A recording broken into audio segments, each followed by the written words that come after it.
السلام علیکم۔ Urdu tips by عدیل۔ مسوڑوں سے خون آنے کی وجوہات جانتے ہیں اردو ٹپس بائی عدیل کو۔ اگر ابھی تک آپ نے ہمارے چینل کو سبسکرائب نہیں کیا تو ضرور سبسکرائب کیجیے گا۔ اکثر لوگ جب صبح سویرے اٹھ کر دانتوں میں برش کرتے ہیں تو ان کے مسوڑوں سے خون آنے لگتا ہے۔ یہ ان کے مسوڑوں کی سوزش کی ابتدائی نشانی ہو سکتی ہے اور اس سے مسوڑوں کو بچانے کے لیے آپ کو احتیاطی تدابیر اختیار کرنی پڑتی ہیں۔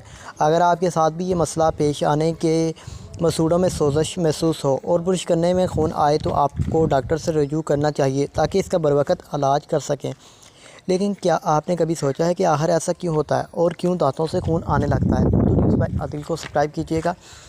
دانتوں سے خون آنے کی وجوہات حال ہی میں واشنگٹن یونیورسٹی نے ایک تحقیق کی جس میں یہ بات سامنے آتی ہے کہ اگر آپ کے دانتوں سے خون آئے تو یہ مسوڑوں کی سوزش کے علاوہ جسم میں وٹامن سی کی کمی کا نتیجہ بھی ہو سکتا ہے، تو آپ وٹامن سی کی کمی کو پورا ضرور کیجیے گا۔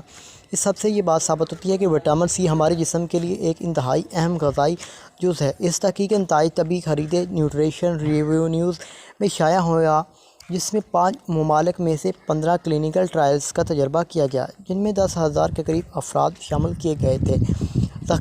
تحقیق سے ملنے والے نتائج میں بتایا گیا کہ دانتوں سے خون بہنا دوران خون میں وٹامن سی کی کمی کا نتیجہ بھی ہو سکتا ہے، جبکہ غذا میں اس کا استعمال بڑھنا اس مسئلے کا فوری حل ہے۔ اس تحقیق میں شامل محققین کا کہنا تھا کہ وہ یہ نہیں کہتے کہ وٹامن سی مسوڑوں کی سوزش کا علاج ہے، لیکن تحقیق میں یہ بات سامنے آئی ہے کہ اگر غذا میں وٹامن سی کا استعمال بڑھا دیا جائے تو اس سوزش میں کمی اور دانتوں سے خون آنے کو روکا جا سکتا ہے۔ اور یہ بھی کہنا تھا کہ وٹامن سی کی کمی جسم کے کئی اعضاء سے خون آنے کا باعث ہو سکتی ہے، اس لیے اپنی غذا میں وٹامن سی والے پھلوں، سبزیوں اور چاہیں تو سپلیمنٹ کا لازمی استعمال کریں تاکہ آپ بھی اس کی کمی کو پورا کر سکیں اور اس قسم کے مسائل سے بچ سکیں۔ اگر آپ نے ابھی تک ہمارے چینل اردو ٹپس بائی عدیل کو سبسکرائب نہیں کیا تو سبسکرائب کیجیے گا۔ اس ویڈیو کو جتنا ہو سکے فی سبیل اللہ شیئر کیجیے گا۔ جزاک اللہ۔